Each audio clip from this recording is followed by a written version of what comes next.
Gunshots shattered the stillness of the night, loud and jarring. The first shot struck the doorframe, splintering wood and sending a deafening crack through the air. A second shot followed by a scream. His wife. Then came the sound of small, frantic footsteps, followed by a thud, the unmistakable sound of a body hitting the floor. Marcus Carter, a retired FBI agent, jolted awake, his heart slamming against his chest. The house was no longer a sanctuary. It had become a war zone. His breath caught in his throat as he heard more shots. His son's voice, desperate and pleading, screamed through the darkness. Then silence, a chilling silence that felt like an eternity. Another shot rang out, followed by a low guttural groan, the unmistakable sound of his father, fighting for breath. Then nothing. Marcus rushed out of bed, adrenaline flooding his veins as he grabbed the gun he kept by his side for years of service. He sprinted down the hallway, the sounds of destruction growing louder with each step. His mind raced. The killers were inside his home, his safe space. His mind screamed to act, to move faster, but his body felt like it was moving in slow motion, weighed down by the realization of what was happening. Another shot echoed in the hallway, and his feet finally moved, propelled by raw, unrelenting fear. By the time Marcus reached the living room, it was already too late. The blood, the devastation, it was all there. His family, gone, murdered. The men who had torn his life apart were already gone, leaving only the echo of their violence and the promise of vengeance that burned inside him. Gunshots shattered the stillness of the night, loud and jarring. The first shot struck the doorframe, splintering wood and sending a deafening crack through the air. A second shot followed by a scream. His wife. Then came the sound of small, frantic footsteps, followed by a thud, the unmistakable sound of a body hitting the floor. Marcus Carter, a retired FBI agent, jolted awake, his heart slamming against his chest. The house was no longer a sanctuary. It had become a war zone. His breath caught in his throat as he heard more shots. His son's voice, desperate and pleading, screamed through the darkness. Then silence, a chilling silence that felt like an eternity. Another shot rang out, followed by a low guttural groan, the unmistakable sound of his father, fighting for breath. Then nothing. Marcus rushed out of bed, adrenaline flooding his veins as he grabbed the gun he kept by his side for years of service. He sprinted down the hallway, the sounds of destruction growing louder with each step. His mind raced. The killers were inside his home, his safe space. His mind screamed to act, to move faster, but his body felt like it was moving in slow motion, weighed down by the realization of what was happening. Another shot echoed in the hallway, and his feet finally moved, propelled by raw, unrelenting fear. By the time Marcus reached the living room, it was already too late. The blood, the devastation, it was all there. His family, gone, murdered. The men who had torn his life apart were already gone, leaving only the echo of their violence and the promise of vengeance that burned inside him. The silence that followed the gunshots was a heavy, suffocating presence, pressing down on Marcus Carter's chest. His family, his everything, had been violently ripped away from him in an instant. The realization was slow to sink in, as if his mind refused to accept the brutal reality. Marcus had spent his life in the FBI, tracking down criminals, dismantling dangerous organizations, but nothing could have prepared him for the devastation left in the wake of the murders. His wife Angela had been the anchor of their compassionate and patient. She had never questioned his long hours, always understanding the weight of his work. She had supported him through the endless nights, her love a constant balm to his hardened soul. But now, she was gone. His son, Eli, a 16-year-old with dreams of becoming a doctor, had been full of promise. Despite the challenges he faced as a black teenager in America, Eli had a quiet strength and an unshakable belief in justice. Marcus had been so proud of him, watching him grow into a young man with so much potential.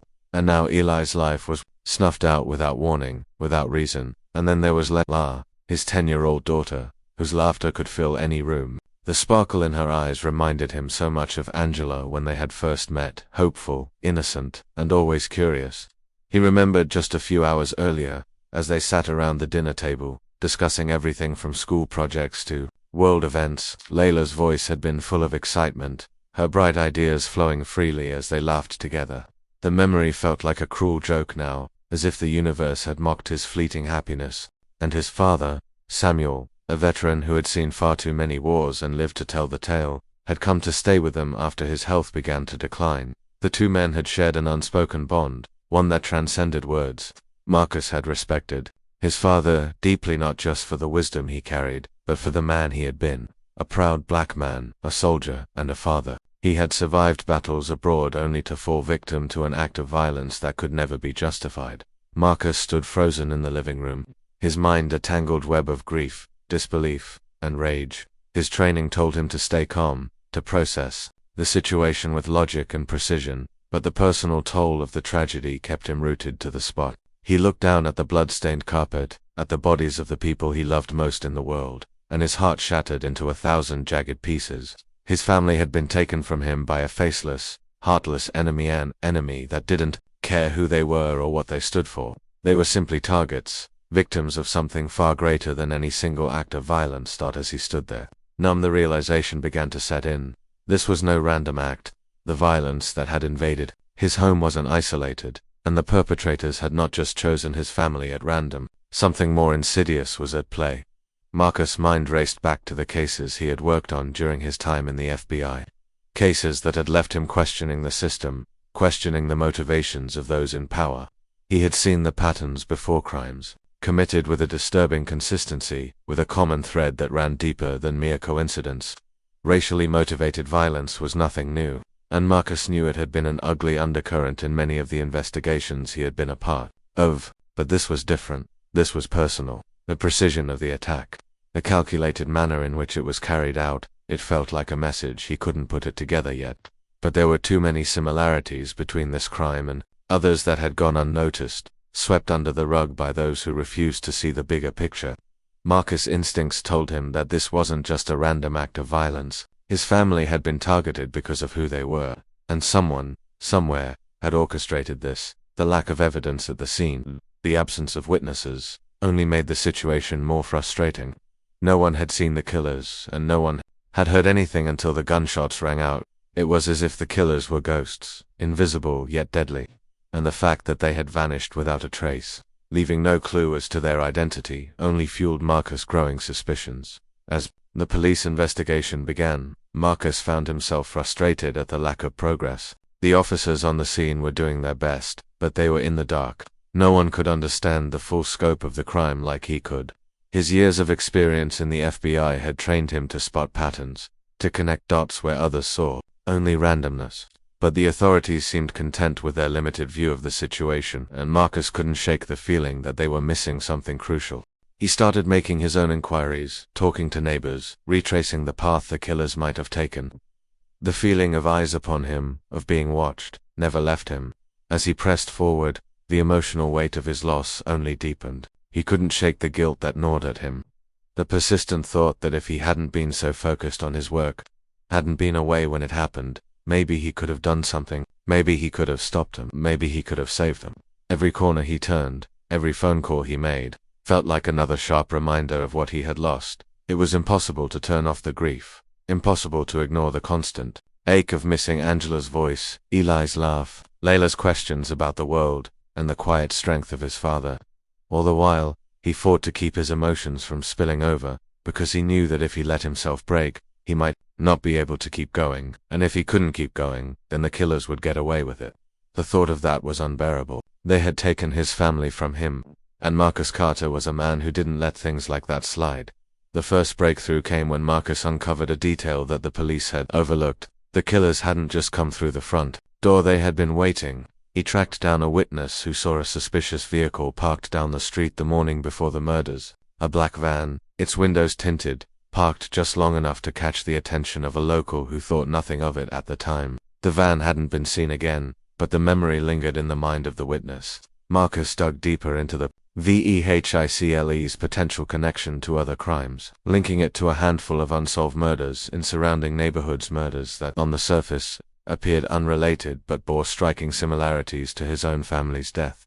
The connection wasn't obvious at first, but Marcus began to see a pattern. His training had taught him to think beyond the surface, to search for the threads that others missed. These murders weren't random. They were methodical, planned, and executed with military precision. The more he uncovered, the more it became clear that this wasn't the work of a single individual or even a small group of local criminals. No. This was part of something much larger, a coordinated effort with a clear agenda. As Marcus delved deeper into the criminal underworld, he began to see the disturbing reality of what he was up against. The killers were organized, professional. This wasn't just about money or revenge. This was something much more insidious, a systematic campaign aimed at targeting black families, erasing their presence from communities, and ensuring that the authorities remained powerless to stop it. The murders were part of a broader conspiracy, a violent message sent to intimidate and instill fear. The frustration Marcus felt grew with each passing day. He had always fought for justice, but now he was fighting against something far greater than he had ever imagined. It wasn't just the killers he had to contend with, it was the very system that allowed them to operate with impunity. The public was beginning to take notice. However, the media, in their typical superficial way, picked up the story of his family's murder, drawing attention to the racial context of the crime. The community rallied behind him, but their support was fleeting, soon overtaken by the daily cycle of news, protests, and public outcry. At first, the protests seemed like a sign of hope, voices demanding justice for the countless lives lost to racial violence. But as they grew, so did the division. Some people shouted for change, for systemic reform, while others stirred the pot with angry, hateful rhetoric, exacerbating the tension in an already fragile society. Marcus found himself caught between his need for justice and the weight of the broader social struggle. He couldn't afford to lose sight of his goal, but it was becoming harder to ignore the political firestorm surrounding the case. His investigation had become a beacon in a much larger conversation about race, justice, and the failures of the system. Every step forward he took, every clue he uncovered, only fueled the firestorm. The societal unrest grew, the streets filled with protesters, and the media began speculating about a pattern of racially motivated killings. But as much as Marcus appreciated the growing attention, he couldn't afford to get caught up in the noise. His personal vendetta, his quest for revenge, was becoming more urgent by the hour. It wasn't just about bringing the killers to justice anymore, it was about making them pay for what they had done. The anger inside Marcus was fierce, burning with a desire to right the wrongs done to his family and to expose the truth of what was happening. But the deeper he dug, the more he began to question whether revenge could bring him the peace he so desperately sought. The moral conflict began to gnaw at him. He was a man of principle, of law and order. His time in the FBI had taught him to trust in the system, to believe that justice could be found through the proper channels. But now, with the system failing him, with the killers slipping through his fingers at every turn, Marcus was forced to ask himself if revenge was justifiable. Could he become the very thing he had spent his life fighting against, the lone vigilante who took matters into his own hands? Was the justice he sought worth the cost to his soul? As the investigation continued, Marcus began to feel the pull between his desire for justice and the man he was becoming in the pursuit of it. The line between right and wrong began to blur, and each step he took toward uncovering the truth made him question whether he could ever truly escape the darkness that now surrounded him. But one thing remained clear: he would stop at nothing to make those responsible for his family's death pay the ultimate price. The weight of his decision whether to stay within the law or to embrace the brutal path of revenge pressed down on him. The further he dug, the clearer it became that the line between vengeance and justice was razor-thin, and Marcus was about to cross it. Marcus felt the tension in his chest tighten with every passing day. As his investigation deepened, so did the shadows that loomed over his quest for justice. The pain of losing his family, the unrelenting grief, and the seething desire for vengeance of it had driven him forward, relentlessly pushing him to uncover the truth. But the closer he got to that truth, the more dangerous the path became. It started with a small, seemingly insignificant lead-an old file, tucked away in the corner of a dusty police archive. Marcus had been on the hunt for connections between his family's murder and others in the area, but everything was always just out of reach. This file, however, changed everything. It was a record of a string of similar murders, black families, murdered with similar precision, all occurring over the course of the last decade. At first, it seemed like random violence, like a string of isolated incidents. But Marcus knew better. The patterns were too deliberate, too coordinated to be dismissed as coincidence. As he sifted through the documents, a chilling realization began to settle in. These murders weren't just about terrorizing individuals. They were part of something larger, a systematic campaign to eliminate black families, to instill fear in the community, and to keep them from speaking out. The killers weren't rogue agents or small-time criminals. They were part of a highly organized and covert networker group, so entrenched in power that no one had ever suspected its existence. The deeper Marcus dug, the more horrifying the truth became. This wasn't just about rogue individuals acting on their own. It was a conspiracy that reached into the highest echelons of law enforcement, politics, and even business. That the revelation hit Marcus like a punch to the gut. The system he had spent his life serving, the very institution he once believed in, had been complicit in these atrocities. The killers had the protection of powerful people, their actions enabled by a corrupt network that shielded them from justice. They were untouchable. And Marcus, the former FBI agent who had once been part of that system, now found himself standing on the other side of it, fighting against it. The realization was both maddening and liberating. He had always known there were flaws in the system, but this was something he had never anticipated. The very people he had trusted, the ones who were supposed to protect and serve, had allowed this violence to flourish, had turned a blind eye to the carnage.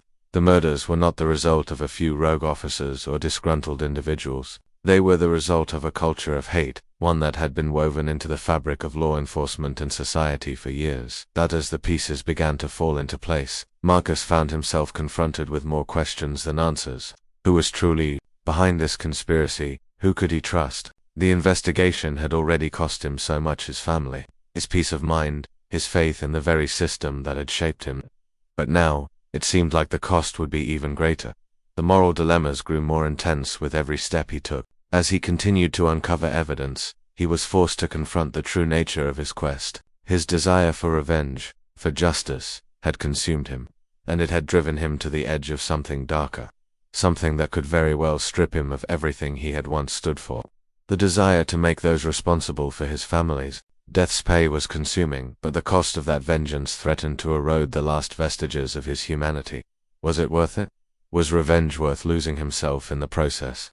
The first twist came when Marcus discovered a name he had never expected to see in the files. David Harlow, the name of a former colleague from his FBI days. Harlow had always been the model agent, sharp, focused, disciplined. He had been there for Marcus during some of his most difficult cases, offering support and guidance when Marcus had needed it the most. But now, Marcus was faced with the horrifying realization that Harlow was more than just an ally. He was deep involved in the conspiracy. Harlow had been a part of the network, his loyalty to the killers and their agenda, masked behind his impeccable reputation and his role as a respected agent. The revelation tore through Marcus like a blade. He had trusted Harlow, had considered him a friend.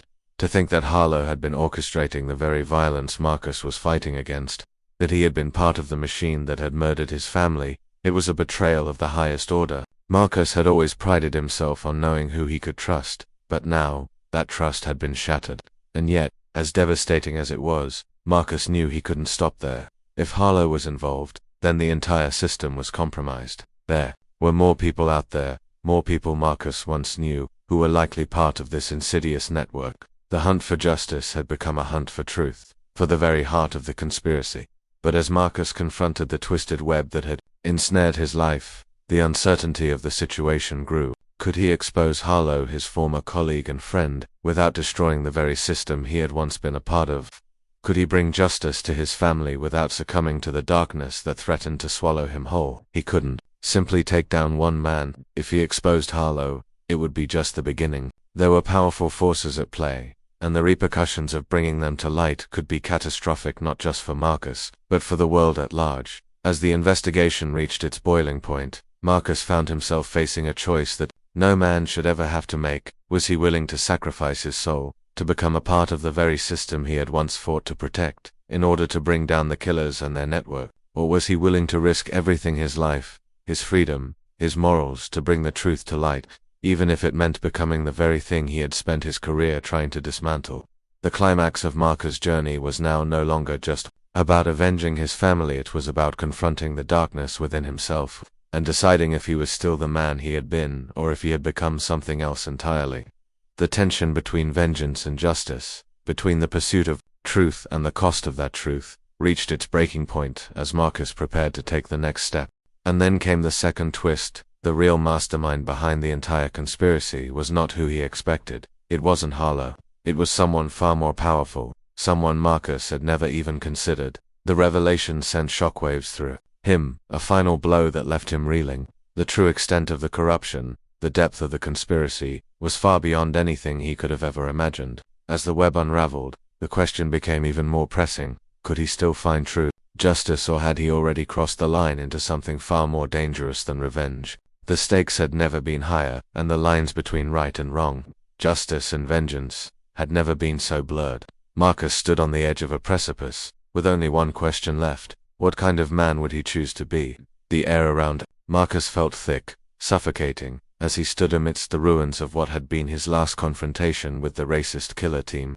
Their bodies lay scattered in the once pristine room, evidence of the violence and vengeance that had driven him to this moment. The final blow had been swift, calculated in execution, not just of the men who had murdered his family, but of the man he had once been. There was no sense of triumph, no satisfaction, only the heavy, oppressive weight of finality. Marcus wiped the blood from his hands, his fingers trembling not from fear, but from something far worse, regret. He had hunted them down, one by one, without mercy, without hesitation. But now, standing in the aftermath of his rage, he realized that the emptiness gnawing at him had nothing to do with the absence of his family. It had everything to do with what he had become in his pursuit of vengeance. The killers were dead. Justice, at least the kind he had sought, had been delivered. And yet, as he stood there, he couldn't shake the suffocating sense of despair. Was this all it took to bring an end to the pain, the loss? He thought that avenging his family's deaths would fill the void, bring him the peace that had eluded him since that first, fateful moment in the living room.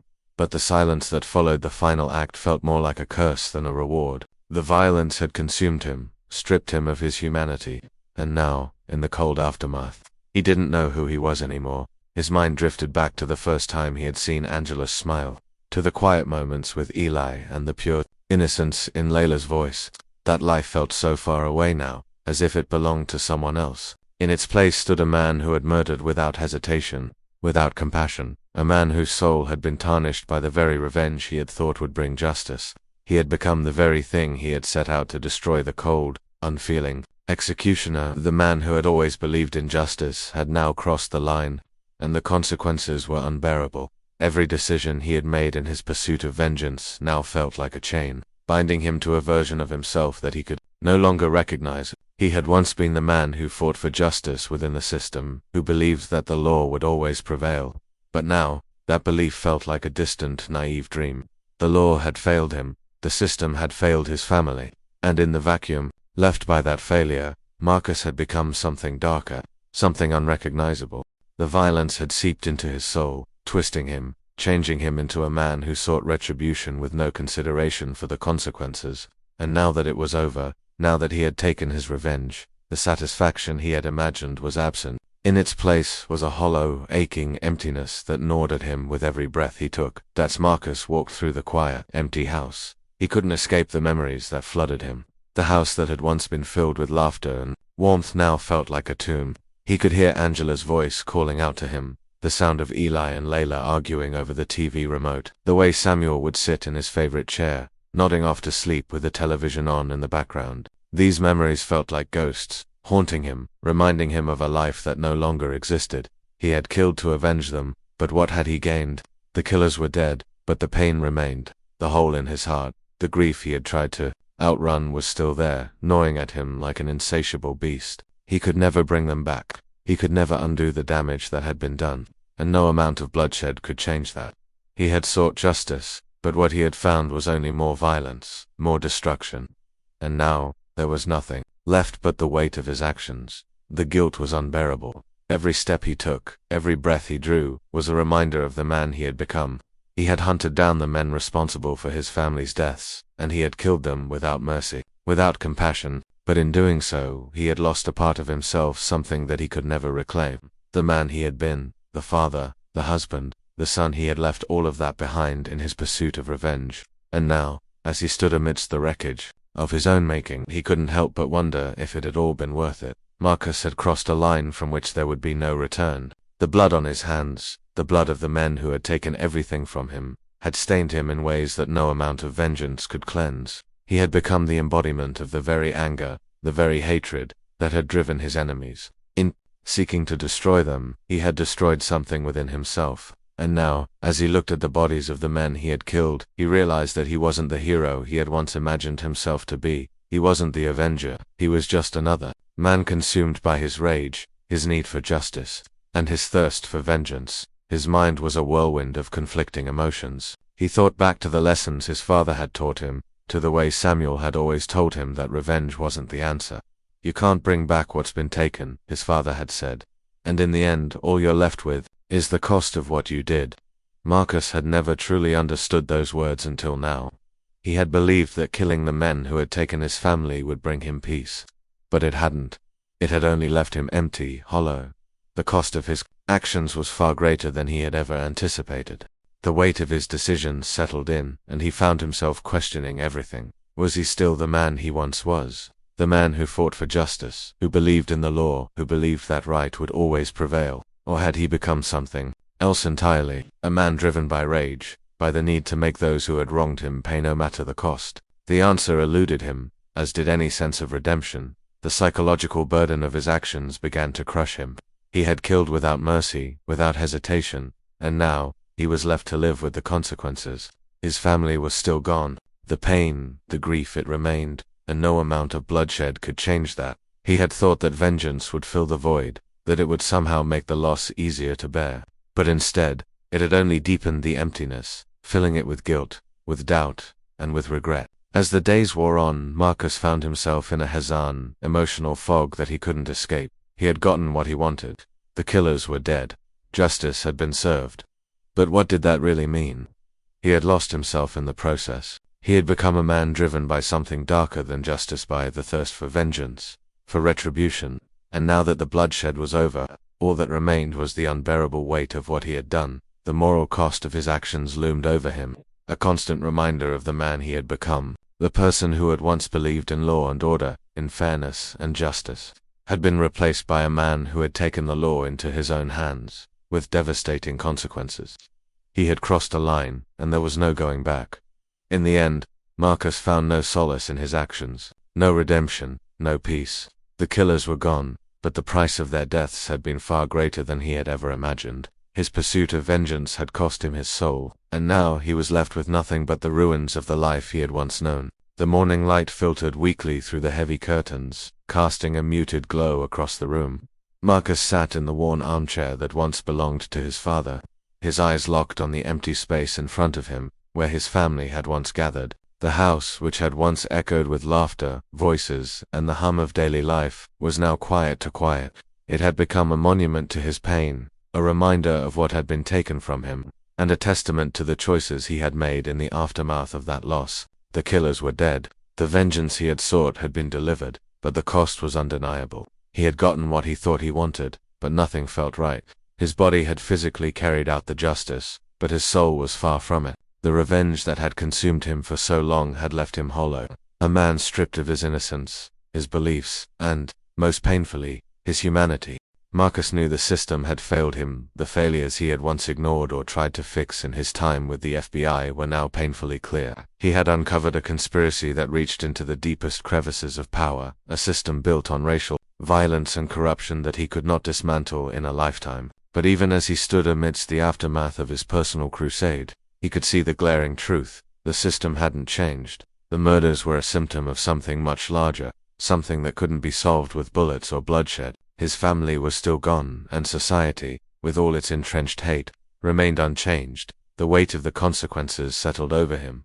It wasn't just the men he had killed. It wasn't just the darkness he had embraced in his need for revenge. It was everything: the unraveling of his identity, the destruction of his core beliefs, the overwhelming emptiness left behind after he had exacted his pound of flesh. Marcus had once believed in justice, in the law, in right versus wrong. Now, those lines had blurred, and he found himself asking the same questions he had tried to avoid during his mission for vengeance. Was it worth it? Was it worth the man he had become? The toll it had taken on his mind, on his spirit, was irreversible.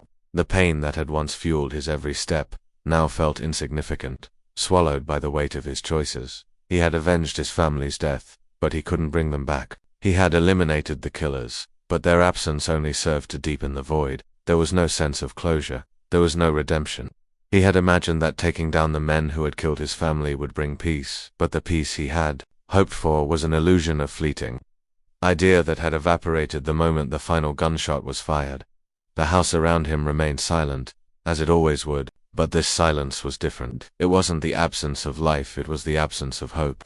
Marcus had been so focused on destroying the people who had taken his loved ones, on seeking vengeance, that he had failed to see the larger picture. In the end, it wasn't the killers who were truly to blame, it was the system that allowed their hatred to flourish. A system that had nurtured racial violence for generations. A system that had left him without answers, without justice. He stood up, his legs heavy, and walked to the small desk in the corner of the room. His fingers brushed over the photos of his family, Angela, smiling at a family picnic, Eli and Layla on their first day of school, Samuel in his military uniform, looking every bit the proud man Marcus had admired for so long. Each photograph was a reminder of what had been, of what he had lost. He could feel the sting of the memories, the joy, the warmth, the life that had once filled the house. But even these memories, once so vivid, felt distant now. They felt like relics from another lifetime, a time before the weight of vengeance had consumed him.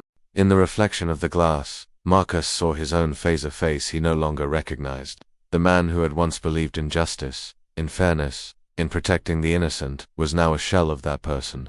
His eyes were cold, hardened by the violence he had embraced, his jaw clenched, his fists were still tight from the bloodshed he had wrought. He was not the same man who had held his children in his arms, who had kissed Angela goodnight, who had sought to serve and protect. That man had died the moment the first gunshot had been fired, and in his place stood a man whose soul had been scarred, whose sense of right and wrong had been irreparably fractured. The sound of sirens in the distance reached his ears, but they no longer stirred the same sense of duty they once had. The system had failed him, and he had failed himself. He had become part of the very cycle of violence that he had once sworn to stop. He had become the embodiment of revenge, blinded by the need to right a wrong that could never be undone. Marcus turned away from the photos, from the memories that seemed so distant now. He walked back to the couch, sinking into it as if the weight of his actions had finally settled into his bones.